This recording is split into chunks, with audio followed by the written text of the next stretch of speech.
We're live. People, deluded. I'm back again. I hope you're doing well and safe. Good morning to those of you in the UK on this Friday morning. Good morning, good afternoon, good evening, and of course, good night, depending on who you are, wherever you are. Please make sure you're hitting the like button as you're all emerging in and coming into the live chat. I appreciate you guys. On the topic of the live chat, please make sure you're checking out the pin message. Tomorrow, the Champions League final. I'll be doing a watch along for such, and I'd love to see you all there. If you can't be there, hit the like button. Another shameless plug, but if you're on Spotify, Apple, and things like that, it's Friday, so it means it's another edition of the DG podcast, the Really and Truly podcast, the Deluded podcast, and right on time. I appreciate your viewing of it, Kay. Kay said he enjoyed the podcast. It's a shorter one than I normally do because it's effort to talk about, but we're still there.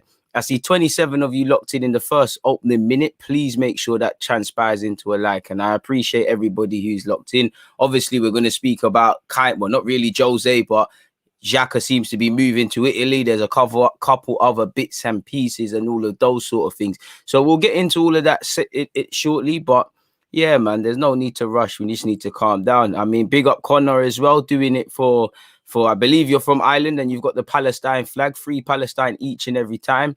Bowie, I hope you're good. You know, big up Gonzo. He said, hell yeah, new pod, let's go. I appreciate the support, man. See, things like that make it worthwhile. Make getting up and all of these things when you don't think it's worth it, it makes it worth it, man. So I appreciate you, Neil. I appreciate you, J.A. People, deluded, he says, you know, no worries with that. Kieran, shout out to you, Dan. I appreciate you. As I said, shout out to the subscribers, the members, and all of those sort of things there, man. I see Derek in the live chat. I see Mr. Adlib23 locked in as well. Again, Peter's here. You guys, again, I do this for you guys because you lot are here each and every time, man. Jaden said, been gone for a while, but I'm happy to be back. You know, shout out to you. Brian's over there in Ireland. Shout out to the Irish, man. Shout out to the Irish. I appreciate that. And it wouldn't be a live stream without the Nigerians. So shout out to everybody all over Nigeria and, of course, Lagos and things. I don't know if I'm the best YouTube channel there is, but I'm just trying to be the best I can be for you guys, and the DG Nation can keep growing and our community can keep getting better and better and better and better. Shy Guy says, yes, people. I hope you're doing well and safe. And as I said, people, obviously it's Friday. We've all got dreams, goals, and aspirations depending on where in life we're at. In fact, it doesn't matter. We all want to be better than we was yesterday, or we should be. So I hope you've all had a good week to remember. If you haven't, then we go again next week. It's as simple as that. If you have, then we don't get complacent. We think of some new goals, and, you know, we're always trying to build into new grounds and push the barriers and all of those sort of things, man. Hit the like button. You know, M is saying, hope you're good, DG. If we get rid of Xhaka, Neuhaus is a must. I would love Neuhaus, but I don't know if it is a must for us or if we will take heed of that. Big up DG says South London's finest. I appreciate that. I don't know if I'm a true motivator, my guy. I just want everyone to better their life. And one thing I've learned in life, you know, whether you're, you know, life goes on. You can use that as the great motivation. You can use that as a reason to when your alarm goes off to not want to get up. But the sad thing is life goes on. So why not attack it, be proactive, be head on, and be aggressive in pursuit of goals? Because if you don't make it, it is what it is, man. And we just go again sort of thing, really. 56 likes, 75 people locked in. Again, we're moving good, but it could be better. How's your morning, DG? It's been good. Friday's always a bit hectic for me. Obviously, we're into the live stream phase. Obviously, I've had to do my watch along. Man said watch along. I've had to do my podcast. I've had a couple of meetings as well. So, yeah, man, my day began at 5:30. I'm slightly earlier than usual. But, yeah, man, it's been all right. Feeling a bit tired now, admittedly. So I got the coffee and that, starting to feel a bit hungry. So I've just finishing my breakfast in relation to the smoothie. But we go again. Is what it is, man. I picked this, man. Dermot, it wouldn't be a live stream without you saying, people. As Fraser said, make sure you're smashing the like button, man. Make sure you're smashing the like button. So yeah, man, you might as well wait till 5. We'll wait till 5 minutes, people, and then we'll get into the Granit Xhaka business. Let me actually just make sure from minute 5, because you know me, I love a good timestamp. Nah, man like DG, and nah, bro, you're a true motivator. I've seen your deep vids. Joseph, I appreciate that, but I don't know for no motivating business. I can only be, you know, if I say something and it takes heed to someone takes heed and it allows them to do their thing, then why not? But I wouldn't go as far as to say that, man. Love the dedication. I love it too. You've got to be dedicated, man. And I appreciate the support that, you know, Josh, Kieran and Kay are all saying, man.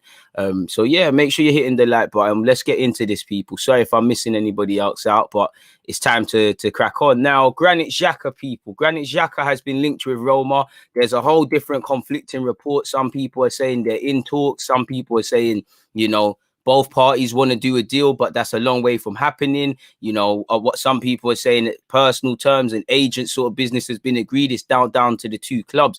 So it's a bit of a sticky one still. Now, I think when speaking about Granit Xhaka, not that you have to remove your personal opinion, but you need to, I feel anyways, if you're, because Xhaka is one of those players that polarizes opinion. He's got people, we spoke about this yesterday. I don't think there's middle ground with Xhaka. I think there's a lot of things he does good. I don't think it's good enough to play him every week and go with the mistakes he makes. But there is something, you know, the team kind of runs through him sort of thing. But I don't think he's as good as his fanboys make out. He's definitely not as bad as his haters make out. So it's one where you've got to remove your personal opinion, in my opinion, on Xhaka. Now, for me, when you look at the pros and the cons to this potential move, the biggest one for me is it forces the club to make a decision on a player with 2 years left. Because I was told players are not going to be allowed to run their last 2 years down. And when you look at it, some players are on loan and the writing's already on the wall in relation to their contracts. There's a couple at the club. There's too many people with 2 years left and the decision has to be made. And it forces Arsenal to be a bit proactive. When you look at Granit Xhaka, there's no denying it. Whether you rate him or not, or don't, whatever, you know, Arteta, Wenger and Emre have all made him a linchpin in that side or vital to the team. Jose Mourinho wants him. I'm not saying this to say he's a bad or good player. What I'm saying is there's clearly some good he does for whatever the opinion. And for me, it forces us to make a decision purely because if you're trying to rebuild the spine of this team, Xhaka's got a decent mentality, but maybe you need to change it with someone else. And the team can't run through Xhaka. It's a bit like David Luiz and Xhaka. It's like, if we're naming Arsenal's strongest team, you're probably naming both of those. But that probably shows why Arsenal can't kick on to the next level with the pros they have. You know, Xhaka, let's be honest, our team runs through him. He has a lot of problems, but the team runs through him, especially in terms of our build-up play and all of those things, the link between the defence and somewhat attack. He's central to that. Even at left-back, he has done that. Whether I like him or not, that's a fact. So that's something Arsenal needed to take heed. You're going to need to address that. You're going to need to get a better player who can build. You're going to need to get a better player to build around people. I don't mock Xhaka for wanting to leave. At the same time, you know, if you can go to Roma, a lot of people say he will play better in Italy. There's a lot of logic behind that. Let's be honest, whether you rate Jose or not, the chance to play under both Wenger and Jose Mourinho is a fantastic one. Obviously, there's Serie A, and Serie A is a good league. Obviously, he's from Switzerland, and I swear they speak Spanish and Italian. So my point with that is he might have a good understanding, depending on how it works, of Italian, and he might have always wanted to do that. And obviously, you know, he's got a young family, maybe living in Italy, something good. I'm sure he can call up Mustafi and Knox how it was for him. So yeah. The major thing for me is it forces the club to make a decision on a player who's got 2 years left, which, if I'm real with you, the spine of this side isn't good enough. David Luiz at a time, Xhaka, Leno, Bellerin, these guys are what I call the spine of the team, whether they've played or not. They've all got the same, what's the word, man? They all got the same sort of contractual situation and things like that, and you need to make a decision. It forces the club to sort out midfield options because Xhaka is always there. He's always playing. Suddenly, if Xhaka's gone, you need to make sure you get another midfielder in because now, forget the, you know, you can't forget the ability, but he's near enough never injured. And I think that's one plus point you can't not look behind. So you're going to lose that. It forces us to sort out the midfield issues we had anyways. And on top of that, there needs to be a lot more. I don't think the team should be built around Xhaka to the way it kind of is. Not necessarily built, but run through him because the pros to his games are not outweighing the cons. I don't think Xhaka is bad as people make out, but he takes too long. You know, he's better than Bear Man at it, but he takes too long to progress. He needs a lot of time on the ball. You know, he is incredibly naive in a lot of other defensive aspects.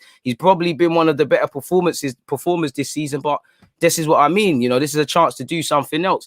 It forces us to move up. You know, there's an over-reliance on him, and we seem to do this at Arsenal in that we have players that are decent, but we put them into positions they can't fill. It's a bit like Giroud. We're looking at Giroud's a good player, but you're not going to get 20 league goals from Giroud if he's your starting striker. That's the sort of foolishness we was going on. So, and I've always felt at best Xhaka is a squad player rotation or option. So it forces us to move away from that and find someone else. It forces us to find a better partner long-term for Partey and a better long-term option within our midfield. The cons to selling him, like I said, I don't feel Arteta has solved anything in our midfield. He's not even creativity, really and truly. Shout out to Smith Rowe and Odegaard's emergence, but it's still problems. I haven't seen anything. We don't defend well, don't attack well, don't sustain, don't build well. You know, again, Xhaka is vital to that. So suddenly you lose Xhaka, you lose a durable man who's always normally fit, and you lose a big part in relation to what he gives you in midfield. And what I hope is that the club have found a replacement. Now with Granit Xhaka, we have heard rumours of wanting to move all season. So if you're hearing these rumblings, I hope you're looking at a replacement, or you shouldn't even be looking at a replacement for Xhaka. You should be looking at somebody better, really and truly. But that is a con. I'm not going to lie. If we were to sell him without bringing someone in, let's be honest, we do lose a bit of a leader. I know he's got injured this season, but he's barely never injured. And it leaves us light for bodies in midfield, assuming he does leave people. And obviously, when you look at it, Torreira's future is unclear. We know he's moving. I say unclear because there's rumours of Atletico and just about anyone. Guendouzi for the last week or two, it's been, you know, anticipated he will move to Marseille. Xhaka looks nailed on to be playing for Roma, and I can't disagree with him. You know, it's a new league, manager, you know, Jose Mourinho as a gaffer, new adventure for your family, a new situation for Arsenal because it can get a bit toxic. And obviously we're light for bodies because you've got El Nene, who, if we're real, should be sold. Maitland-Niles, who I'm not going to rule out having the future, but if you want to play in midfield, probably not going to be here. I hope it happens, but probably should be sold. Joe Willock, for me, he stays, but if an offer comes in, should be sold. So you've got these guys who probably will stay, but at a point, but their futures are unclear. So let's put them in purple. Partey, the only confirmed midfielder we have long-term, really, without any shadow of speculation over his future. We'll be going to the AFCON in January. So that probably leaves you with Miguel Aziz and Charlie Patino as options. You know, no disrespect to them. I love them both. I think they can have futures at Arsenal, but it leaves us light. And when you look at it, Xhaka is just one of 10 players in Arsenal's history to play 50-plus games under 3 different managers, Wenger, Emre, and Arteta. Maybe that led to all their downfall. Maybe that sums up everything. But us fans can do that. And if you had Jose, there's got to be something likable about Xhaka's play. There's got to be something he does that we're not seeing, or something that we only managers can appreciate, because they've all made him vital to their sides. And I'd imagine Granit Xhaka will get the same treatment under Jose. So my point is not to use that as a justification to keep Xhaka. I want him to, I don't think he's a bad player, but I want to move away from Xhaka. My problem is, regardless of what I think about a man, if this man's never injured, playing every weekend, from what I'm seeing, we don't typically play well if he doesn't play well, especially with building and stuff. I need to know that you've got targets and you're going to act, because on the best of days you should be moving to act and find a first choice partner for Thomas Partey. So now with Xhaka gone, hopefully, but our previous track record doesn't suggest such to me. But that's my opinions of Granit Xhaka, people. If I find the articles, let's go with Sky Sports. Apparently, as you can see here, Arsenal transfer news. Roma in talks to sign Granit Xhaka, according to Sky in Italy. Jose Mourinho's first request as Roma head coach concerned the availability of Arsenal's Granit Xhaka. The 28-year-old joined the Gunners in 2016. As you know, he joined us in 2016. He's won a couple of FA Cups. He's played a long time. Can leave with your head held high. At 28, you need to go somewhere where maybe you can get a 4-year deal and a decent wage. And I wouldn't give him a new deal at Arsenal personally. You know, anything more than a two, well, he'll be 29 by the time his contract ends. And I just feel he's one of those players where it polarizes opinion too much. And I don't know what Granit Xhaka I'm getting. I might get the Granit Xhaka that's played generally well this season, or the one that's conceding silly penalties, giving the ball away against, what was it, West Ham or Leicester? What was it, under Emre season, a stupid pen against Brighton? I just think there's too, you know, again, we have improved defensively, but how far are you going to get as a team?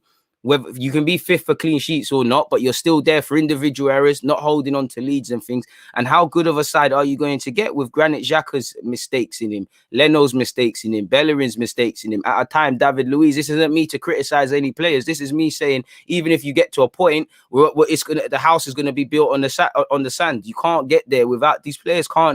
They could do a lot better, but they can't go over that task. So I'm happy that it helps us. Obviously, have to make a decision. We will be making a loss because we want 21.5 million for him, which is fair. They want to play closer to 10 million plus bonuses. I wouldn't be up for that. We'll be getting shagged, people. Arsenal want a fee in the region of 20.5 million, 25 million euros. However, Roma want to pay something closer to 10 million plus bonuses. Apparently, the ex-Spurs boss, Jose Mourinho, is understood to be an admirer of the Swiss international and said of Xhaka 2 years ago, he's the most important man in the entire Arsenal midfield. He's a true leader. To be fair, he kind of was at the time, really, you know. While I think Partey is a better player and should be more vital to the team, Xhaka at this moment in time is probably the most vital midfielder, which shows you where we're at.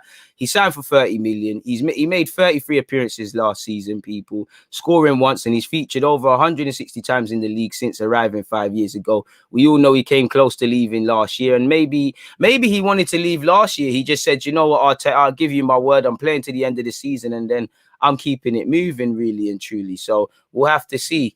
Personally, I don't care what Darmashef said, so I'm going to cut that one. Is there anything else that kind of echoes that? It's the same thing here, as you can see, people. It's the same thing. Apparently, Roma have opened talks with the player and are feeling confident they'll sign Xhaka this summer, according to Football London, hoping to get the deal done before the Euros kicks off next month, which is great for all parties. For Arsenal, you know, it gives us finances and it allows us to even go harder for a midfielder. For Xhaka, there's that uncertainty over your future, because again, some players will say, I only want to deal with my future after the Euros. Some man want to go into the Euros and deal with it before, because speculation could affect performance. So it's good for Arsenal because we're not waiting on our hands, and then we can dedicate time to moving on other players who need to be moved on or bringing in replacements. We clearly need to sell before we can buy. So, you know, the Xhakas, the El Nenes, the Bellerins, Guendouzi, Torreira, the quicker these names come off the wage books, the quicker we can print a positive balance sheet. As you lot know, the Gunners are setting the starting point at 20 million, with the 28-year-old set to leave the Gunners 2 years before his contract expires. Fabrizio Romano revealed that Jose Mourinho wants Xhaka in his squad for next season, who fits the mold of a midfielder the former boss Spurs likes, people. So yeah, man, make sure it happens, man. I wouldn't mind that Javia guy. Is it Javia or whatever his name is? The young Spanish international that plays for Roma. Would not mind that. Yeah, man, would not mind him. So yeah, that's that in relation to Granit Xhaka, people. That's Google. We'll get onto Bellerin in a second. So we'll have to see what happens in relation to Granit Xhaka, people. But it's talks. Apparently, you know, people are saying different things. Certain people are saying agents are talking, clubs have agreed a fee, then it's down to personal terms. We'll never know, man. But you know, I'm all for it. I'm all for it, man. As you lot can see here, DiMarzio has said there's no agreement between the two clubs as of yet, but they are working to wrap up the deal. And you'd imagine what the Euros is in about 2 years. A man said 2 years is in about 2 weeks. So you're gonna have to kind of not speed up the process, but surely it's got to accelerate just a tiny bit. So the quicker this is sorted, the best, man. Best for the fans, best for everybody. So it is what it is in relation to the future of Granit Xhaka. So yeah, that's Granit Xhaka to Roma. Opinions done, I guess. There we have it, really. So yeah, what are you lot saying? We'll get back into the other speculation, but there's 246 of you locked in, people. Please make sure you're hitting the like button. Like I said, we're going into a Champions League watch along tomorrow, so obviously I'm dropping the link in the live chat for you guys. Make sure you're there, people. Make sure you're there. If you can't be there, hit the like button. Do what you can for engagement purposes, people. Quick message from our sponsors, and then I'm back into seeing what you guys have to say on this matter.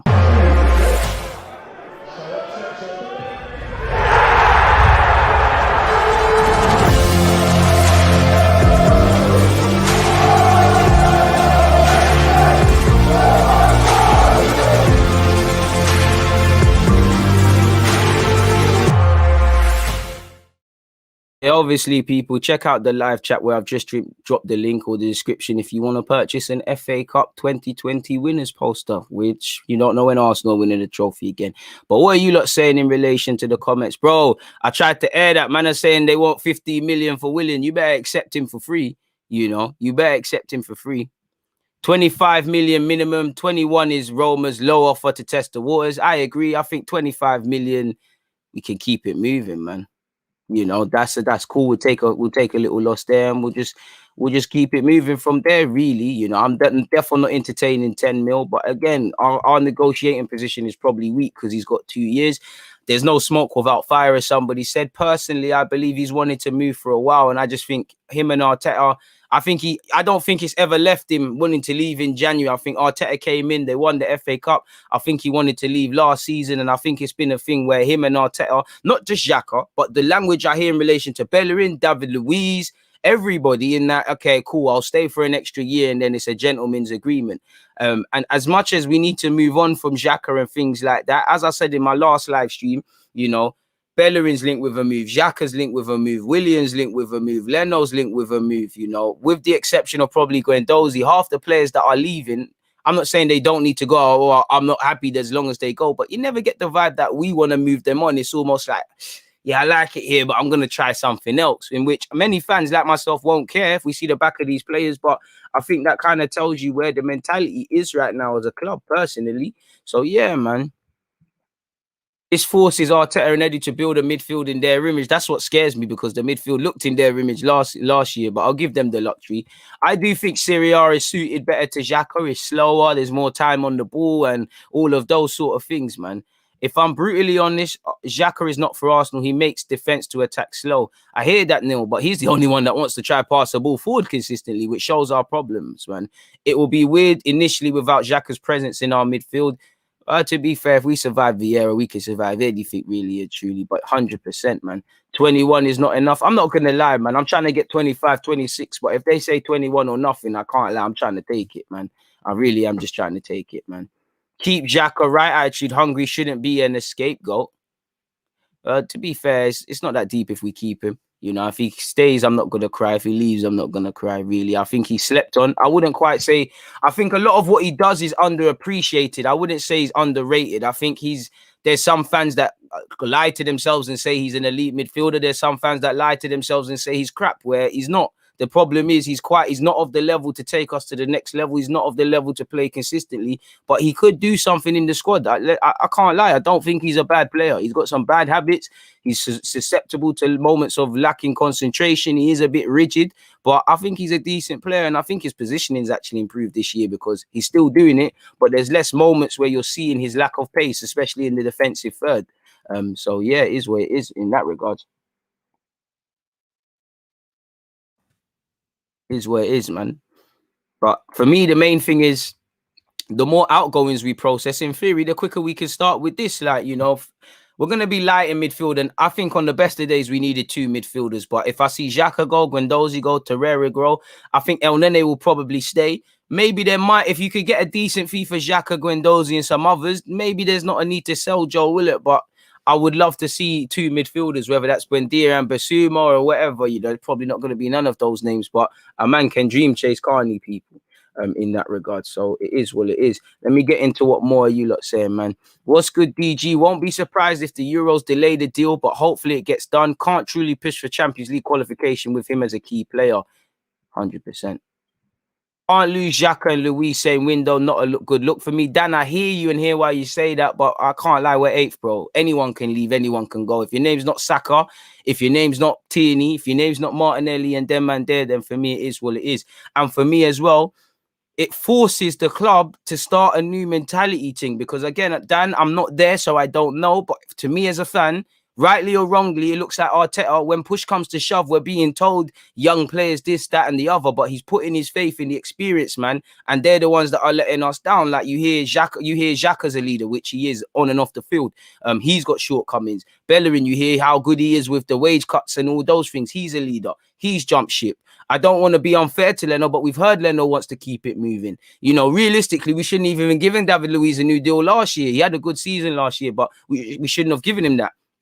And it's, you know, David Luiz is, you know, these players all season, they're eyeing up, do I want to stay or do they want to leave? They're not just saying this. And to be fair, some of them are probably indirectly via their agents fielding offers to the club and letting them know where they are. Think about it. If you're Edu and you get a bunch of offers from middlemen about Granit Xhaka, and you hear there's been an inquiry from an agent working on behalf of Xhaka, indirectly the man that man probably wants to leave. Some players, I'm not saying Xhaka's going to do this, but some players sit there will go into an office and say I'm leaving and whatever. Some players are cool to let the agents do it because they don't want to deal with the friction. So I hear you. It's not a good look in terms of leadership and mentality and things. You're 100% right. But for me, you know, we've put our faith in experience, man. They've let us down. We've needed to build a new mentality. We're 8th. There's no Europe, you know, start again with a new age guys, man. You know, a lot of these players, I'm not being unfair to Xhaka, you know, Bellerin or whatever, but some of them, a lot of these players have played under 2-3 gaffers now, and the same problems have been there. So new players, new young players, that's how you make a new mentality, because we've tried the whole, these players have bad habits, this and that under Wenger, let's bring in the next man. It's not happened for me. So it wouldn't be a good look. But, you know, when other leaders leave, it's a time for leaders to rise, man, and all of them sort of things there. So I'm keen to see what happens. 326 of you locked in. I'm very appreciative of that. Please make sure we've got at least 300 likes, people. The target was 200. Come on, people. You see the dedication. Allow, man. What else are you lot saying in the comments? Keep the comments coming, man. Interesting comments. He has good attributes, but he's a constant letdown. You know what it is? I do think he makes constant mistakes, but I think it's a thing where Xhaka will make, you know, Xhaka will play well for 10 games, yeah? 11th game, he makes a mistake, and then that's all people speak about. And then the next 11, he's quite good, you know? I just feel people aren't really fair to him, if I'm completely honest with you. Xhaka's importance to Arsenal makes him undervalued, in my opinion. I mean, to be fair with you, I somewhat agree with that and kind of been echoing that. But at the same time, we're 8th. If players like that, not that he's to blame, but alone, but if players like that are key to your side with David Luiz and Xhaka, that probably tells you why you're 8th and why improvements aren't long lasting and things like that. I appreciate all the comments. Keep them going. Sell Xhaka, keep Guendouzi. I would love Matteo to stay, but it looks like he's done. And realistically, if we can let certain man go and bring proper players in, is what it is. Bro, Guendouzi is going to be a good player, and it's going to be a what-if thing, but it is what it is, man. He probably, I'm sure, Arsenal, Guendouzi, everybody will look back and think they could have handled it a better way, man. If Xhaka's not the problem, who is the problem? I'm not saying Xhaka isn't a problem, but I'm not going to blame one player for finishing 8th, my guy. You know, the problem is the culture. My problem is actually, like I said, my problem is not Xhaka leaving. My thing is just looking at whether I think he's good or not, what he does in the team when he's not been in the team, rightly or wrongly. You've seen the misses, you've seen the miss, and maybe the fact that we rely on Xhaka is why we're in this mess. But you do see it. So for me, you've got to make sure you find a man that can do that, because I believe you should have, on the best of days, you should have been looking to kind of quote unquote get rid of Xhaka from the starting lineup and partner someone with Partey. Now that he said he wants to go or whatever, you damn well need to make sure that that is the case, if that makes sense, people. But we'll have to see, man. We'll have to see. And another, well, you know, Xhaka is actually going to be there, was going to be at the Euros. But again, pre-season, you're not going to have Gabriel, you're not going to have Martinelli, you might not have Tierney at a point. Bellerin, he's not playing for Spain, but the Betis stuff. Leno's going to be with the Euros. You don't know which players are coming and going. How much of this pre-season is going to happen? You're not going to have key players, man.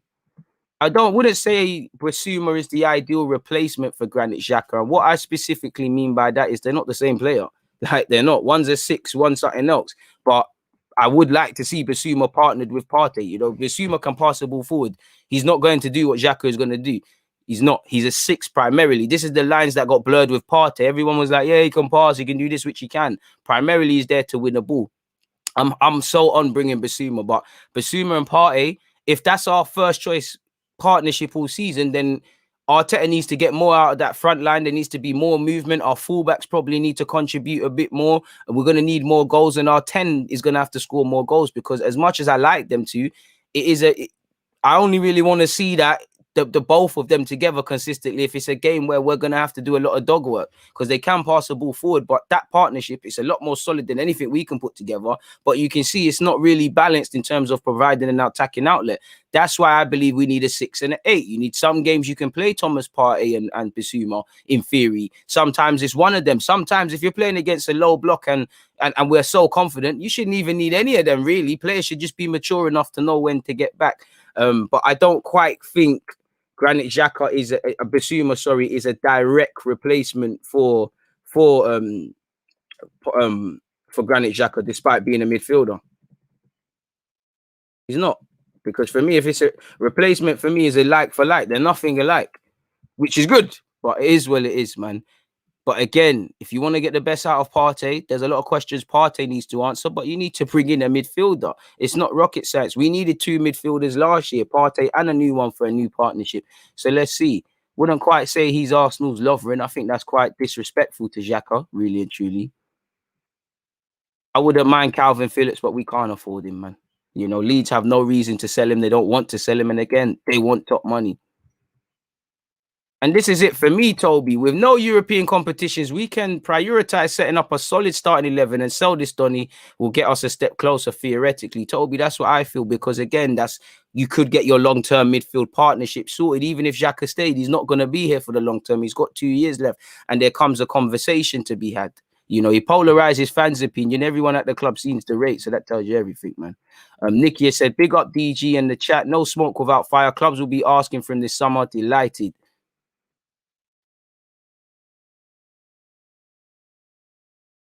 So Willock is worth 22 mil. I think he's worth 25, 30, but I wouldn't want to pay that for Joe.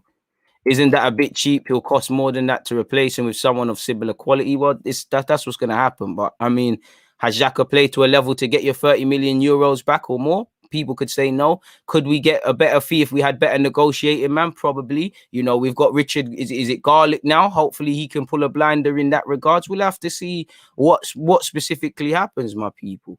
You know what? Once again, crucially, no fees have been agreed with the club. My man ain't done his medical. They're just talking, and allegedly this is to be sorted before the Euros. So there's a long 2 weeks to go, sort of thing, if that makes sense.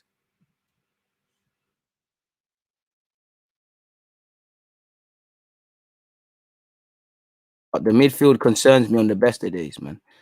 So it is. Well, it is. DG, what's your thoughts on Grealish to City? Fantastic player joining a fantastic team. And no disrespect to Villa, but when you're a good player, you're gonna play better with creative man. And only God can imagine what sort of havoc Grealish is gonna wreak on the Prem when he's got, you know, he looks up. He's, with all due respect, because John McGinn and them and they are good, but he's got Gundogan, Foden, Kevin, all of these sort of man, and you know, there's less pressure on him. Not that there's pressure, but obviously at Aston Villa, with respect to the other players, if he doesn't really do it, sort of thing, it's not really going to happen 9 times out of 10. At City, there's other men that can do that, so he can kind of be a bit more selfish and focus a bit more on showing Jack Grealish rather than having the whole teams on his shoulders, sort of thing. Please make sure you're hitting the like button. Someone said, can't lie, only 164 likes. You man are violating. Guys are moving selective with the like button. 500 is the minimum, but we need 300 at least. Come on, people. I'll lock off the live stream. Where are we at now? 178 people are violating still. Xhaka can't dribble past a crisp packet. That's harsh. Because you see them and allow it, man.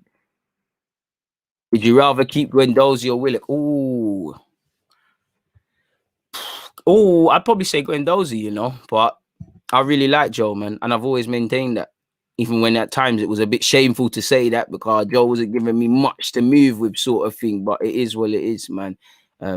What else Sharif said, big up yourself, Sharif. You said, I agree with you, DG. Think it's interesting those that Arteta backed are now all wanting to leave. Just frustrates you a bit considering the rest, Pepe, Martinelli, etc. didn't get much trust. And that's how I feel. Maybe it's a thing where you don't want to rock the boat too much, but it sounds like what I'm about to say has more sense now, but I thought in the summer, after the FA Cup win, I felt the summer we're going to have now, or what we feel we should have, I feel we should have done that last year. I feel last year was the time to make radical changes, if such, with the Xhaka moving on, with some other difficult decisions that needs to be made. And that's what I wanted to see, because at least, yeah, obviously you want everyone to play for the club and all of those sort of things. But on a selfish thing, you know, you play Martinelli. He's a naive teenager. He just wants to play football. You know, Pepe's not been given trust. You've starved him of football play, man. You know, Balogun coming into the game, talking about coming into the season later. Smith Rowe, you know, just come from the academy, wants to play football. Balogun, he might not, you know, youthful naivety can carry you through in the sense of, yeah, there's a lot of pressures and stuff, but he's a young man that just wants to make his Premier League debut. And suddenly you build up a new degree of loyalty because they're the man that are saying, yo, I didn't think Pepe could sit here and say Emre wasn't doing this for me. Now Arteta is, and he's helping, man. Martinelli can say this and the others can say that. That's what I would have thought. But instead, we've gone with the old guard. And like you see with the old guard and the usual suspects, they'll always, even if Arteta gets sacked, a new manager will come in. It won't surprise me if there's 5 to 10 games where, even if we're looking shaky, we're winning, and the players are out here giving interviews and saying this manager tells us everything, and then they revert back to type because Arteta came in. Yeah, he tells us everything. He gives us clear instructions. He gives us homework, all of these things. And then you went and saw the nonsense that we started carrying on with when the season went by. So I would have thought, it is time for Arteta to place his trust in new players, for Arteta to place trust in the younger players, because the younger players have carried it and there's not too much expectation last year. My only expectation is the minimum. There's a DNA as to how this club is playing, because I'm sat here in May. I've seen different things. I don't know what Arsenal's about. I can't answer that question. And I've invested too much emotional time, and you look the same, not to be able to answer that. I want to see at minimum more of a push at top 4, because do I think we're miles away off top 4? Yes, but on the other hand, I think not. We didn't get top 4 because not get top 4 because other teams are way better than us. The variables that we can control, we didn't do it. Look how many stupid points we dropped. Stupid points. So you're going to get that over a season, but when you drop the points in the manner we do and the consistently inconsistent manner we do, that tells you we're not learning. So I think that can only change with new motivation, players that have something to prove. Obviously we're not Liverpool, but you look at the vast majority of them Liverpool players, bulk of them have had points to prove. Firmino's a baller. You all saw at Hoffenheim, but you look at his story, a lot of people doubted him. There was times where, I can't remember the team he used to play for in Brazil, and that he struggled a bit physically. No one was onto him. Mo Salah, he came back to the Prem. People were saying he's a one-season wonder. He's this, he's that. Some one-season wonder that is for Liverpool. Do you get it? Players, Fabinho, fair enough, he's been at Monaco. It didn't work for him at Real Madrid, so he's got that. Robertson, Scotland to Hull, people, you get it. These men have something they've got a positive monkey on their back. A lot of our players, not saying they haven't gone through adversity, because that's not true, but a lot of them have had things handed to them. A lot of them have recognized that they're in a bit of a luxury in this space that they're at, and rather than taking heed of that, being thankful and then playing like every day is your last day, they know that a lot of these players know they can outlast any manager, any advisor, any of this nonsense. People, it's too comfortable. I do think they want to be winners, but they're not provoked to want to be winners. They don't want to be successful as much as they want to breathe. They would like to get top 4. They would like to be in the champs. They would like to, they're not dying to make it. Us, less Liverpool, they're dying to get back in it because everything was against them. They've now got top 4. Leicester messed it up, but I saw way more consistency with them, man. There, West Ham got 5th, but I seen it over a year. They wanted to get Europe in some capacity. The manager shouldn't have to keep telling you the ramifications of winning, losing, and drawing, and keeping you motivated. This is why I always say, as much as I want players to play for the badge, play for the fans, play for all of this, and you should, on a selfish thing, you should want to put in a performance for many reasons, even down to the boil of when it looked like Arsenal's not going to get Champions League. If you put in a performance, some of you could sit there and say, all right, you know what?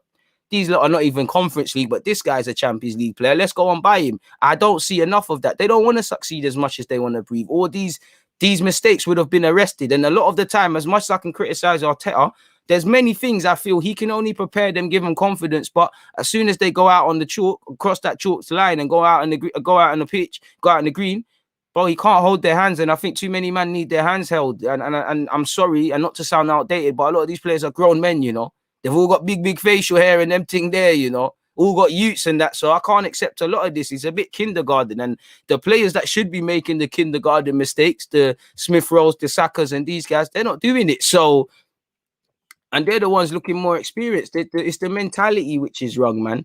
I think the wickedest thing is when we bring in players, for me, what scares me at some point, the Gabriel, the Partey's, the Sakas, the Smith Rowes, if things don't change, bro, they're going to get poisoned by this. You've seen it with better players, Once Alexis Sanchez became part of this madness, there's that point where we're playing poorly, but you're looking 30 in this squad. And then you start becoming part of the madness. It's happened at times with Partey. There was times we were playing poor, but he was doing his thing. And then he's part of the calamity as well. In the same way, in a positive way, when everyone's serious, the mentality can rub off on everyone in a positive way. It can also be quite negative, people. And again, these are the things that we're not going to see week in, week out, but we're only going to be able to accuse them of lacking when it comes to the Saturday, Sundays and whatnot, and the occasional midweek next season of these things. So we'll have to see, man. We'll have to see, man. Love through the comments, man. They're big youths, bro. Big youths. Certain man have kids. Come on, man. And this is the thing with Arsenal. For me, when you play for a top club, the going gets tough. You need to be able to recognize that. There's going to be few games where everything goes right for us, where everything we've worked on works well. Many a times, things are going to, a lot of things we plan for are going to go out the window, which happens. It's life, but it's how we react to it. We don't react. We're too content with accepting VAR or accepting that we weren't in it for 20 minutes. After going a goal down, we was good. If that didn't happen, it's a different game. I'm sorry, but these things don't make sense. VAR is VAR, but play to the whistle. There's been many times VAR has been a talking point. But if we're honest with ourselves, away from that, have we even bloody had shots at that goal? Or we'll focus on a mistake. And it's, again, I think fans, the club, everyone is incapable of looking at multiple variables as to why Arsenal are failing. 440 of you locked in. Please make sure you're hitting that like button, people. Where are we at now? We're still nowhere near to... forgive me. We're at 225. Let's get that to 300. Some of you need to pull your weight, people. Arsenal are not going to replace Granit Xhaka or anybody if you do not hit that like button. And if you aren't an Arsenal fan and you hope that Arsenal don't make business, Arsenal will make business if you do not hit the like button. If you don't give a crap about that, you don't hit the like button, you're going to get an unexpected high bill. So if any of you can't deal with that at this moment in time, there's an issue. So yeah, big up everybody locked in, man. Timber, the fullback Timber, horseplay, he's certified. I think he'll get a lot of admirers, man. Peter has said, this move was on the cards for 2 years. Nothing will surprise me who goes in the summer now. It's a complete reboot. It's needed, man. This complete reboot. I'm going to change the timestamp to that. Good looking out, Peter Hodgson, man. Because for me, that's what should have happened last year. You know, we won the FA Cup. Be like, wow, we had a terrible season and we turned it around. Let's be serious in pre-season. Let's sell who doesn't need to be here. Let's bring in certain man and let's try and move forward. But instead, I think there was an element of complacency. I thought we've improved a lot of things that wasn't improved. And then we had a circus of a summer last season. And then lo and behold, you saw what our season became to. And in short, we're 8th again. We've done everything and been 8th again, innit? Really. And at a time, well, to be fair, we fought relegation, man. Big up the members. These underperforming seniors need to bust out. There's no Europe next season. We don't need these football tourists leeching the blood out of the club. All the old guys left are now toxic. It's been proven under 3 managers now. Nothing new. I really like Hector, and I know he can be a good player, but it's time to keep it moving. We should be looking to keep a lot of money from all of these outgoings. 100. Most players' value will have decreased this season, though, 100%. But realistically, none of our players are going to get major fees anyways, Nikki. I'm sure you'd agree with that. And if I'm honest with you, the players you don't necessarily want to sell. You don't necessarily want Guendouzi to go. You don't necessarily want Torreira to go. We don't really want to sell Joe. Look at me as a fan. But away from some of the variables these players have, it's these sort of men. Most of these players only play for money, not the club. Bro, I don't even care if you play for money, because there's hella players I know for a fact, because I speak to people, only care about money, don't give a crap about the club. But you'll never see it because of how they carry themselves, in my opinion. There is a lot of, man, it is hard to see the woods for all the trees. 100%, man. Nikki, I love that analogy, man. I love that analogy. What happened to Maddison to Arsenal? I don't know who saw that. I don't know who said anything about Maddison to Arsenal, but that one there is pricey. Guys like Maddison, you've got to grab him when he's at Coventry or when he's at Norwich initially. You can't really wait till he's at Leicester, because it comes down to, do you want to put the money down? Now, probably Maddison's probably at his cheapest available than he ever has been, because he's had a bit of injuries and that, but too expensive for us, man. 400 people in the live and only 125 likes, at least 200. Come on, people.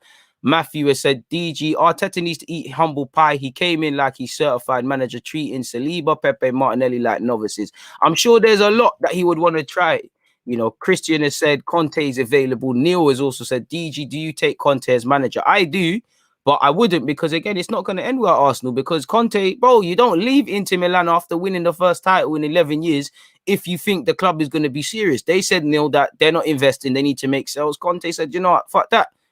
Pardon my language. And you look at Juventus, you look at Chelsea, you look at Inter. I'm not saying they've all said they're not investing, but he will make his presence held. Now, Neil, you can see why it wouldn't work at Arsenal. And it's a bit like Carlo. I think any of these managers, if you call them, they'll listen to Arsenal. They'll want to manage Arsenal. Let's be honest, it's still good on the CV. But when you get down to the nuts and bolts and what's available to help them on this rebuild, they're not on it. There's nothing that's being presented to them to make it attractive enough for them to risk ruining their reputation or putting themselves through headache for nonsense, really and truly. For Arteta, as much as I admire him taking the job, let's be real, this is a relationship of mutual convenience. He's being given a club where, you know, he really didn't have he probably some League One Championship clubs probably could have said no. He's managing Arsenal. He's went through a lot at this club, and whether he's the only one that's going to benefit, because these experiences that he's been through off the field, on the field, the failures, whatever, are going to make him a better manager. You know, it's like he's wanted to swim and he's just jumped in the deepest end of the pool, and that might be a bit silly because you can drown, but you'd also learn a lot. You're going to learn to survive real quick, or you're going to dead in it. So that's helped him, but it's not helping Arsenal. I feel with that, this is where I wanted to see that healthy amount of pressure with a club that's ran properly. So when he's doing several things, you're pulling them up on it. Or if he wants to do a madness like 5 at the back on Sunday, he needs to damn well get it right, or it's a bit gazy. So it's a tricky one still. Good comments coming all this way, people. I really appreciate them. Keep them coming. Do not stop, people. Big up everyone in the live chat. You lot are getting me tight with these likes. DJ's been mashing work every day. Takes a second, people. Stylish you. I appreciate that, man. Herb has said, I'm counting for Herbs. Is it that time already? Insagi joins in the thoughts, DG. Well, he's a decent manager. He's got a decent role now, isn't it? That's all my thoughts. Keen to see. End of the day, he's been left to pick up the pieces and try and help retain the title for Inter, and they're going to be up against it. You can imagine Juventus are going to invest or just come back roaring. Allegri's not going to go there in a joke. So we'll have to see, man.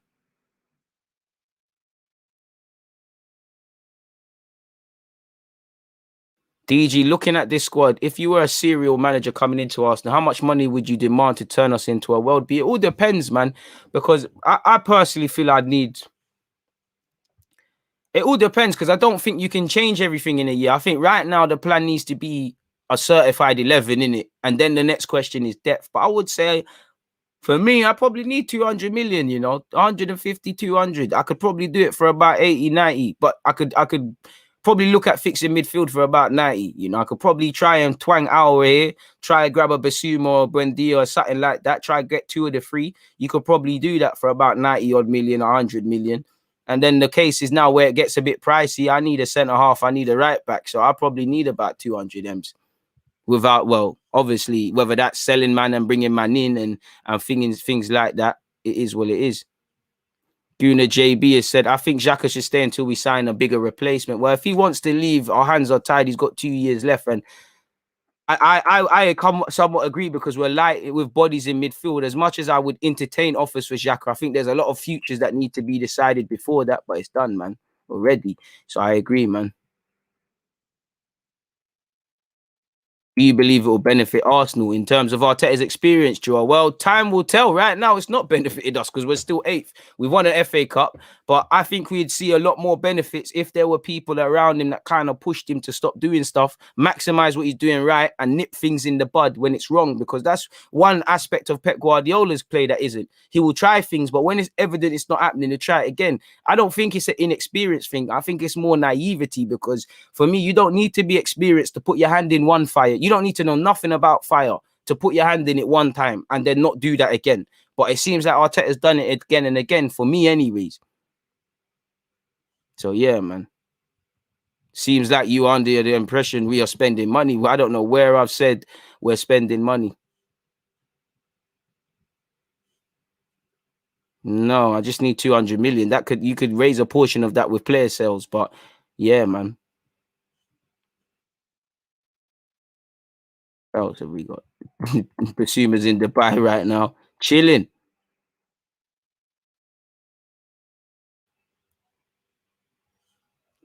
We can't make the same mistake in the past, selling players on the cheap. But realistically, I hear that. But what players are going for big money here?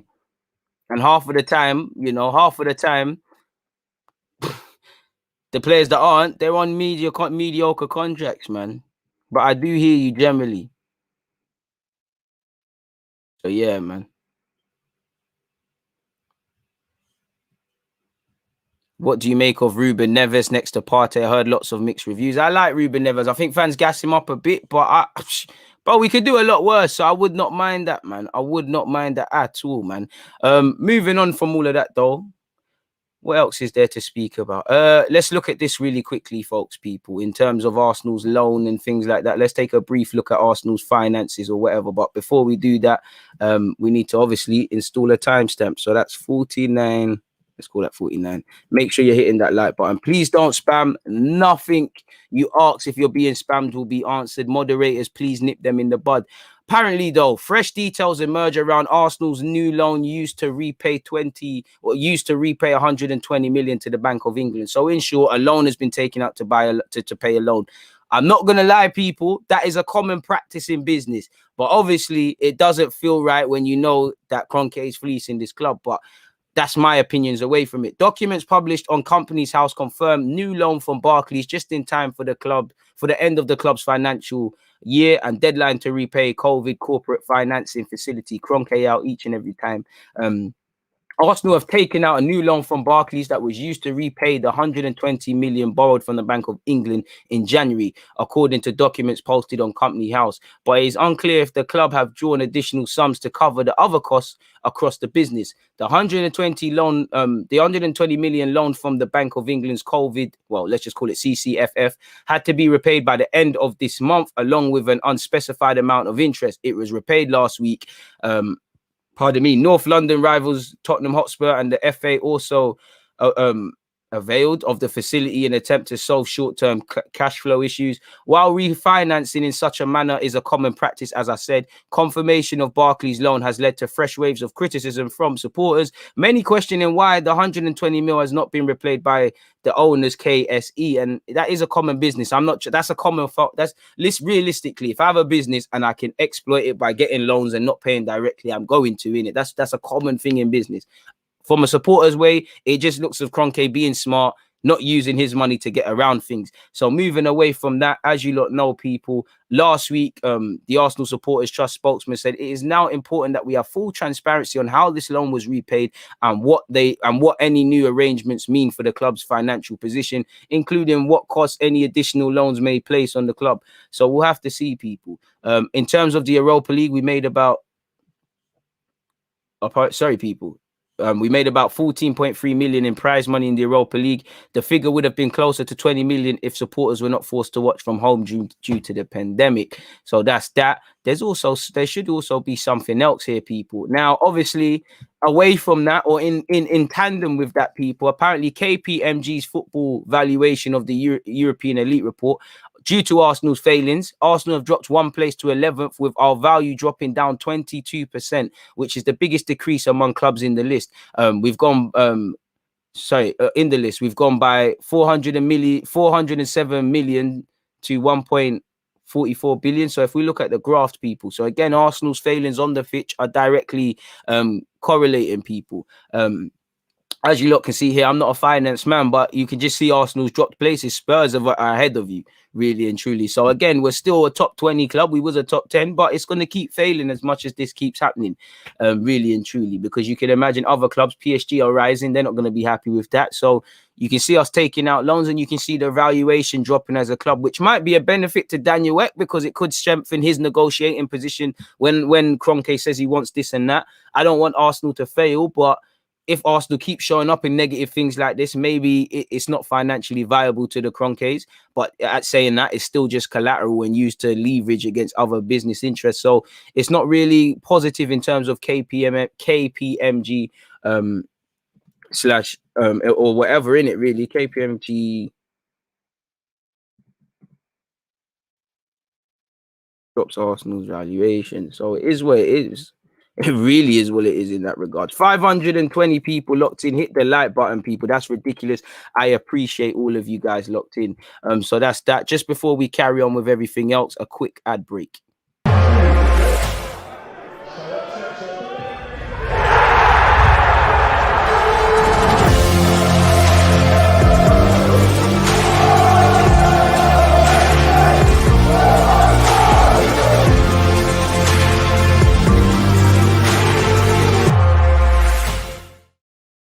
Big up to everybody locked in. Also, please make sure you're checking out the live chat. Want to see you all at the Champions League watch along. If not, hit the like button. Now, we're going to get on to Bellerin in a hot second, people. We're going to get on to Hector Bellerin. He could be going to Betis. He might not. But away from all of that, let's see what you lot are saying, man. Well, that's me saying it. Please don't spam, you know. Please don't spam. Please, man, please. I'd recommend opening up Pornhub or something. Use your time wisely, man. Please don't trouble DG, man. But anyways, man, I don't think people are crazy for entertaining selling Joe Willock. Neither do I think people are crazy for entertaining keeping Joe Willock, really. I've got a super chat, the Green Gooner. I appreciate that. Big up DG. During COVID, I don't think 21.5 million is cheap for Xhaka. Needs to be an overhaul, and fair play to Arteta for taking the jump if it's true. Love for the super chat. I think, personally, I feel it's a thing where Xhaka has said, I want to keep it moving. So I'm not too sure, man. But love for that regardless, man. Due to having a massive squad and paying underperforming seniors 150k a week, very bad transfer decisions too. So we dropped from near 1.9 billion to 1.4 billion, and it is what it is, man.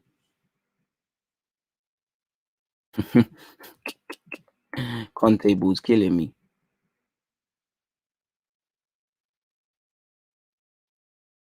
Lack of success on the field, lack of success off it. Exactly. I told you, look, the two correlate, man. The two correlate, man.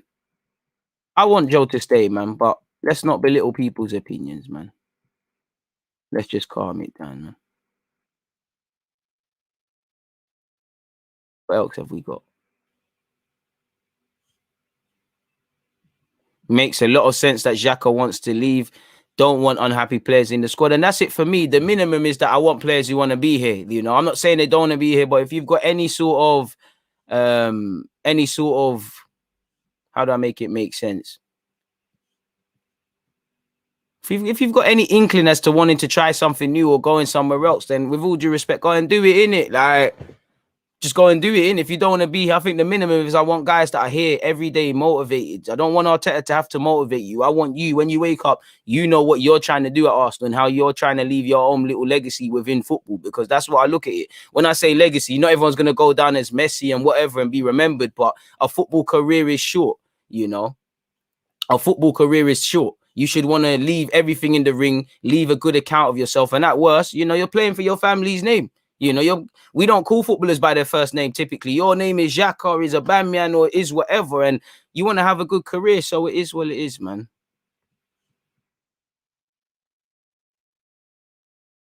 Matthew, I agree. What a player is paid is not my business. Just perform, and most of these players are not. 100%, man. 100%.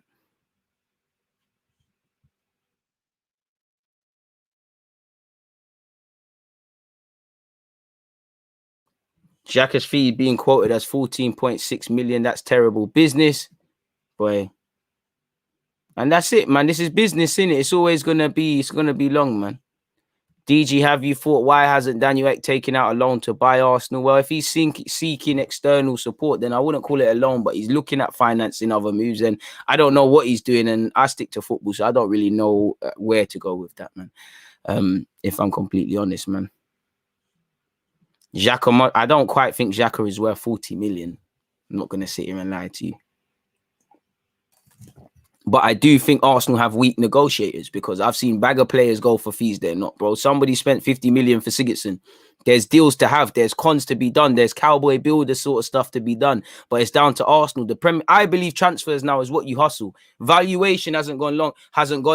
Valuation and players' abilities is not the same. You know, we live in a day and age now where everybody pays for potential. I could be an 18-year-old wonder kid. You know, I might never hit this, but because people think I'm the next Pele and things like that, they're going to spend 50 million on it. How many players have you seen big money spent on them because of the players they're going to be tomorrow, not necessarily where they currently are now?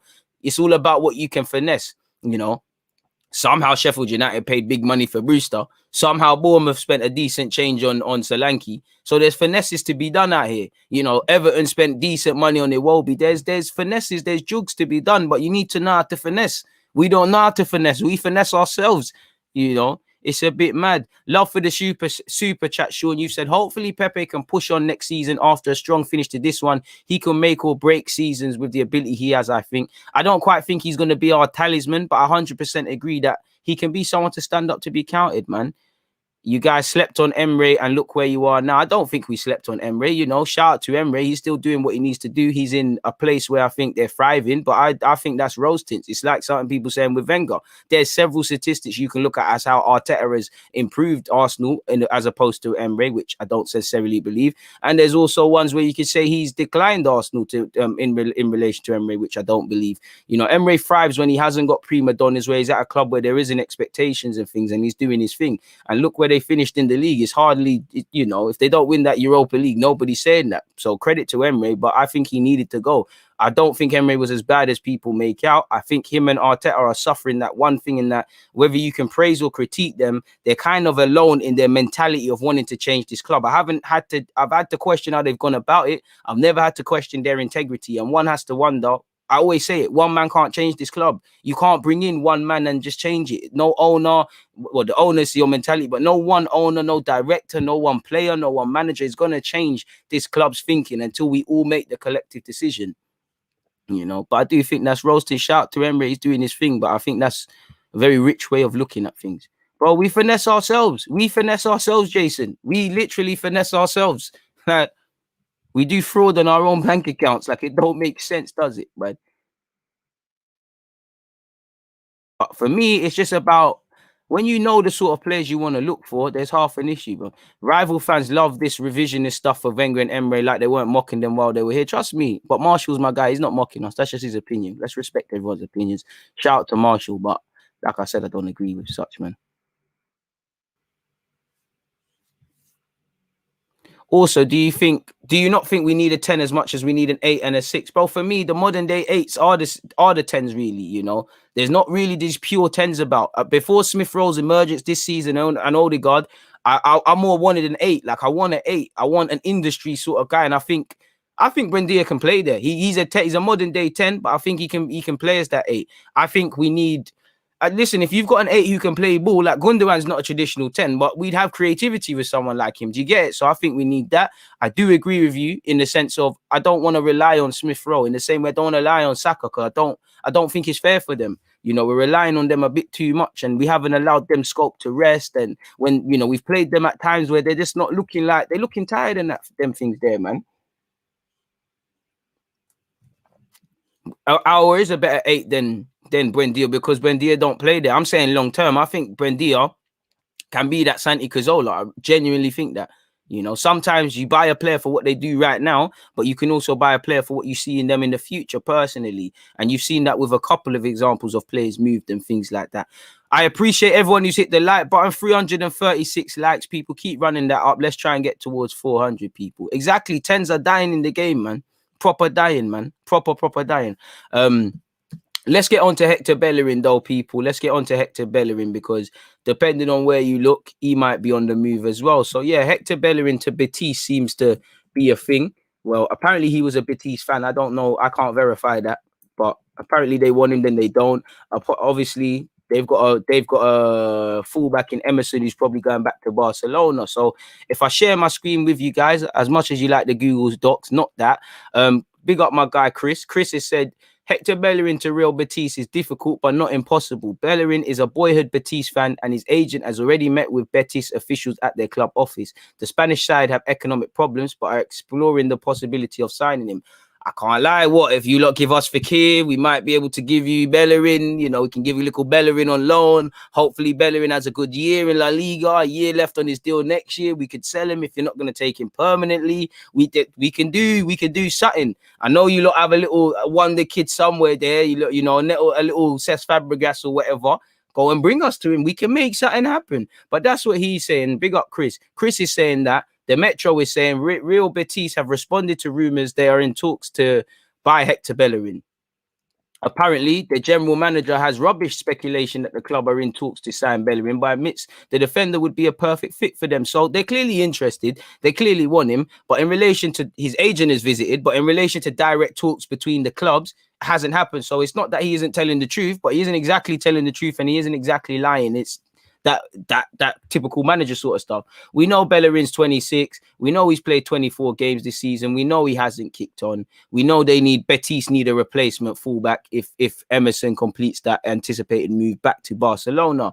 As you lot know, Bellerin is a lifelong supporter of the Seville outlet and you know and all of them things. And I know he's grown up in Catalonia, but he's never played in La Liga. He's a Spaniard playing La Liga. It's a bit like being Jude Bellingham or being Jadon Sancho. At some point, you surely want to play Premier League football because, you know, did you not grow up wanting to play in that league? And I'm sure he's longing for home at some point, which could be a good thing. You know, you tell Ceballos to sign for them as well, really. He has said, we are not making, and I say this emphatically, an effort to sign the player. However, he is among the positions we are looking for and is a player of a perfect fit for us. He can be a candidate, but we are not talking to Arsenal at the moment about Bellerin. The summer transfer window is notorious for there being a lot of news. In general, if you analyze it all at the end, the percentage of which comes out, which comes true is small. So yeah, Bellerin, you can leave with your head held high. He's contracted for 2 years. He's won a couple of FA Cups. He's made 239 appearances. You know, it is what it is. We need to move him on. You might go to these clubs and become a really certified defender, but right now it looks like we need to depart from you. So make of that what you will. Bellerin is someone I would like to be moved on. I don't think he will be moved on personally this summer, but I would like a reality where he is, if I'm completely honest with you. But that's that in relation to Hector Bellerin. If we look at Martin Odegaard as well, quickly, people, just because I just like to speak about Martin Odegaard, let's agree to that. Apparently, in relation to Real Madrid, where we've now learned that Zidane is leaving, so that probably throws a spinner in the works. And apparently, some people at Real Madrid want Odegaard to be part of the team. Certain people want to sell him to make funds. And apparently, he will return. And the club also wants Pogba or Alba. You know, I think I was going to these lot or City or someone or Juventus or whatever, but take Paul Pogba. He's got a year left, man. Just take Paul Pogba, man. I think you lot need him. Maybe Pogba goes to PSG because of Zidane's rumours. Why is it not scrolling down? Why is it not letting me use the arrow? Oh, well. Apparently, Odegaard will be part of the squad for next season. Apparently, Odegaard decided to... Well, let's not read that. That doesn't make sense, people. Apparently, Odegaard has left some good details and will try to convince Zidane or the coach to take his place if he decides to leave, to give him an important role in the squad.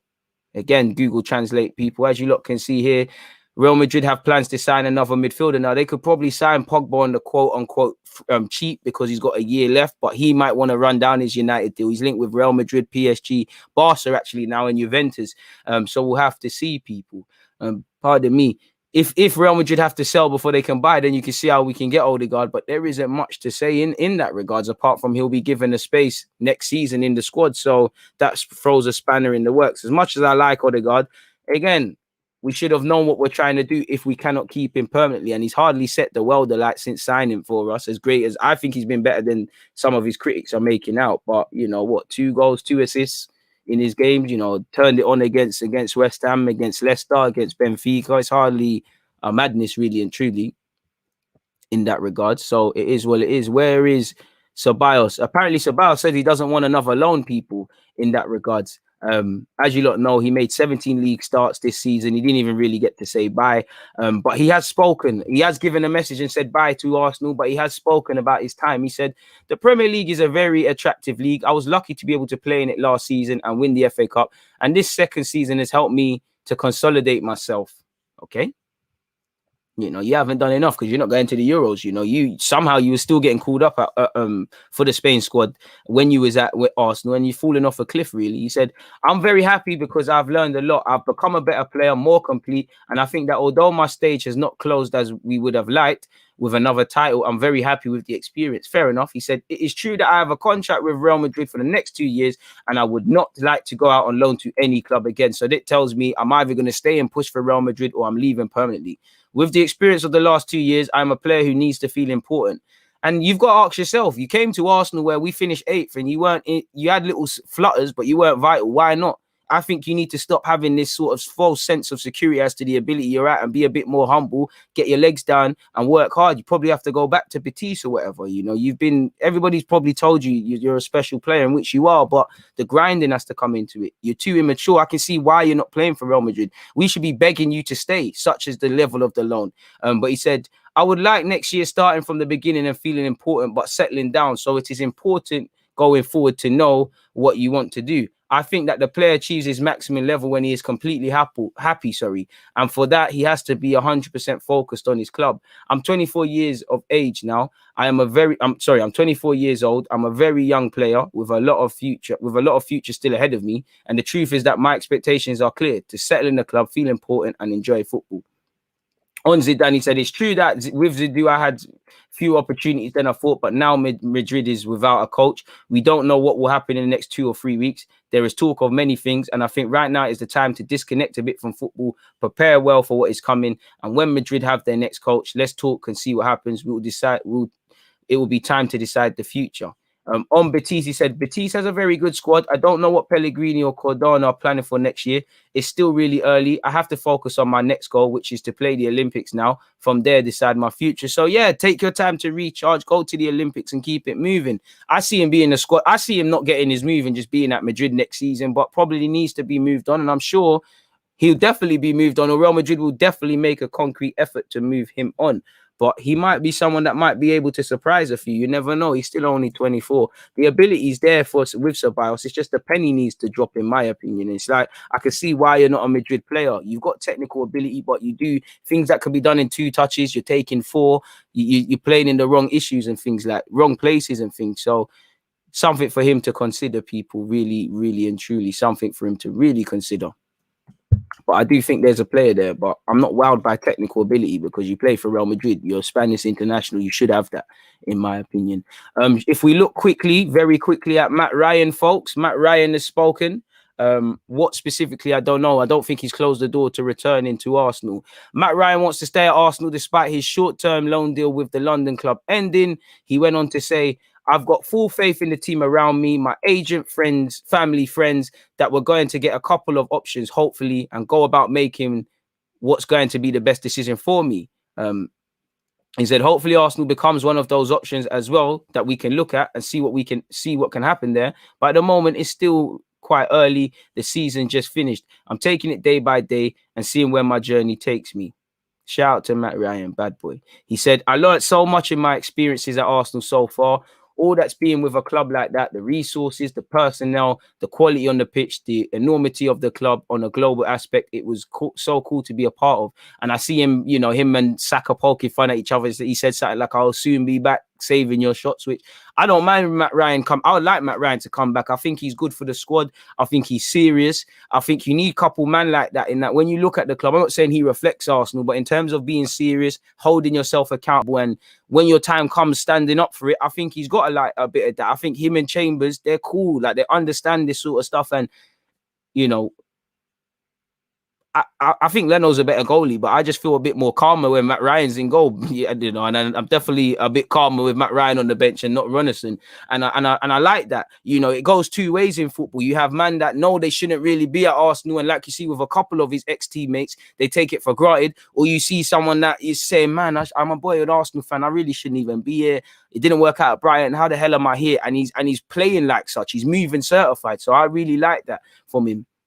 He's also said, I was very fortunate, but at the same time, I worked hard to get a couple of opportunities. I set a couple of little goals when I signed with the club, ticking them off one by one. I wanted to play games. It started with an unfortunate loss, had a draw, and then after that, we finally got a win. And I like that, you see, goal orientated. He's trying to do his own little legacy thing. You see it already, people, setting little goals. Who else in the squad is doing things like this? Big or small, it doesn't really matter. He went on to say it was a great experience, and I'm really proud of how I did and really content with how I did. And I showed that I have the capability to play at a level like that. I look forward to seeing what that little period now means for me moving forward. At this level, you're always as good as your next games, not necessarily your last games. And I like to hear that. Oh, hella bits. And he spoke about obviously Australia and whatnot. It's not of relevance to me, so I'm not going to waste time saying that to you guys. So let's close all of that. Close all of that. There's no more Arsenal rumours. We spoke about that. We can get onto this in a sec, people, as well. So that's Matt Ryan. Let's call it that. And then what? Arsenal have got some new coaching staff, people, allegedly. Make 2 new. And what I mean specifically by that is we've got someone joining, I think, from Sheffield Wednesday and someone joining from Southend. Highly rated Southend United goalkeeping coach Terry Mason set to join Arsenal. Now, if you look here, people, this is Daniel Bentley. If you look, remember, he used to play for Arsenal before going off and doing bits at Southend. I'm pretty sure he was also at Brentford. He's had a good career, people. So it is what it is. Apparently, Southend United goalkeeping coach Terry Mason is set to join Arsenal. Mason has been involved with the Shrimpers for the past 15 years and has been instrumental in a number of top young goalkeepers working their way through the ranks at Roots Hall, which is true. As you lot can see here, people, Nathan Bishop, Ted Smith and Daniel Bentley. They've all done very well, respectively. He's also worked with England's young goalkeepers in the 15s and 18s setup. So I'd imagine primarily he's going to be working with our youth, but who knows, people? And that would be good because we've got some talented players, people. Ex-Blues duo released by Spurs. Right. Isaiah Sterling he used to play for All Stars. Right, he's been released. Peak. Anyways, moving away from that though, so we've got someone coming in from Southend. Congratulations to Mr. Terry Mason. I thought was it. Please make sure I said this right. Yeah, Mr. Terry Mason. Shout out to you, Terry. Welcome to the Arsenal family, and welcome to don't know your name yet, but apparently the former Manchester United fitness guru is set to leave the League One club, having agreed to become Arsenal's new academy head of sports science and medicine. Key Sheffield United figure departs after being poached by Arsenal. Shout out to Tony Shrewdrick. Hey, shout out to you, because I'm sure you used to have your own little online courses and coaching masterclasses, people. Apparently, it is understood Mr. Tony is leaving Sheffield United after landing a job at Arsenal. It's understood he's heading to North London to take up the role as the Gunners' new academy head of sports science and medicine after 2 years at Hillsborough. The former Manchester United fitness guru was drafted into the Owls backroom staff by former boss Steve Bruce, educated at Loughborough University and Liverpool John Moores, where he gained a doctorate in philosophy and physiology. He's also worked as the first team's head of sports science and medicine. He also works with the Wales national head of performance. So again, we've got a couple of people who work with Wales, so maybe that's kind of helped us, as we know football is an old boys club and things like that. So welcome to that. Happy to see that, really and truly. So I assume these 2 signings are part of the academy. We've got a number of goalies, and anything you can do to get more ahead in sports science, medicine, that all helps with rehabilitation, getting the players in the best way of fitness and all those sort of things. So who really wants to turn that down? But it is what it is in that regard. So that's that. Also, people, once again, Champions League watch along business. Shout out to the hater who has hit the dislike button. There's 9 likes so far. I appreciate everyone who's hit that like button. So yeah, man, hit that and whatnot. So yeah, man, that's everything we've got to speak about. What are you lot saying in the comments, folks? The Runnison deal should be investigated. Shady deal that made no sense. Exactly. I don't even blame Runnison because he knows he's not of the level, but someone's got to sign off for that. And for me, whether the goalkeeping coach suggested it or not, nobody watched him and said, yo, this brother looks a bit shaky, and the mentality from him looks a bit mad. And again, that's an easy signing. They just wanted a little 1 point something million. Somebody said they know him, went and done it. Simple as that. I think we finished 8th for 2 seasons because of Madrid's loan players. I think that's a dim way of looking at it, but it is what it is.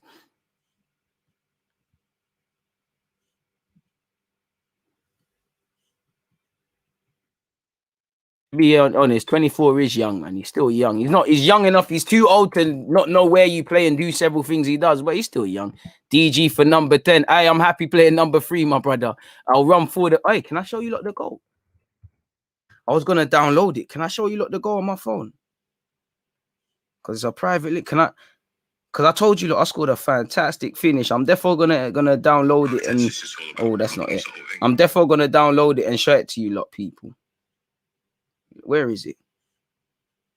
Sorry, people. I gotta show you like this, man. It's worth the wait, trust me. Let me see. Let me skip to the minute.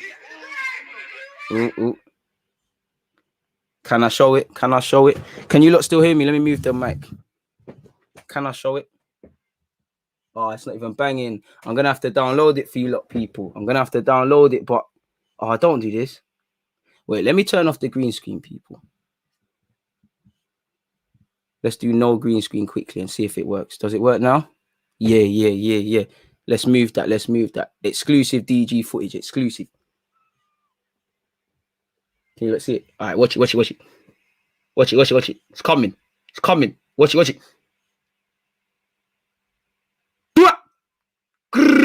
at the finish. Are you mad? Are you mad? Bring it back.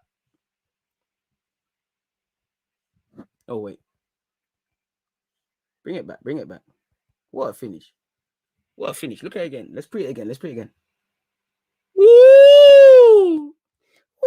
Unfortunately, we went out. Credit to Oakwood. There was a good team. It was a good game, but stop it, fella. Stop it, man. No touch as well. You mad? Someone rate my thing. I'm not like these other YouTubers. I'm not the best, but man can kick a little ball. So if there's soccer raid and all of that, stop bringing these chumps and bring the real youths through, man. Come on, bro. Come on, fam. Hey, a man said, who is that? That's big DG 4-5 smashing them goals in. Man, mad. Hey, you lot thought I was capping in it. A man said, is that you? No, it's Bird's right. Still smashing that, bro. It's absolute banger. I just realized this is a live video. I'll hit the like button. I don't know where you've been, but shout out to you, man. Do you think Mourinho will succeed? Probably. I think he'll be good for Roma, but the Jose of recent's been a bit mad. So who knows, man? You lot thought I was capping. It's unfortunate that we lost that game, but I got 2-2. Decent for a little right back, you know. Aubameyang, Werner, if you man need striking lessons, you know. £5 an hour, I'll do you lot on the mates rates. Come on, Sean. Take the money and run away. Is that you? Come on. Reminded me of the Holland fullback in the 2010. I'm living the movie. Gazy, bro. Gazy. It's a shame that we lost, but you see it. No first touch. Lengers. I wish I was a striker. Tobes, if you're listening, Gaffer, 2-2. I'm not going to lie. I think I should be doing up striker. Still, can't lie. Man said, time to negotiate your contract, DG. 30 million transfer fee. Defoe vibes. Do you play for AFTVFC? Nope.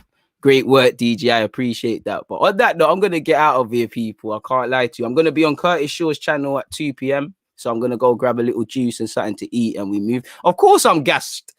Bro, they should have never let me score like that. To my unborn child, I'm replaying that over and over again 30 years from now. Are you crazy? So let me leave you with a message from the sponsors and get out of it. Hit the like button, people.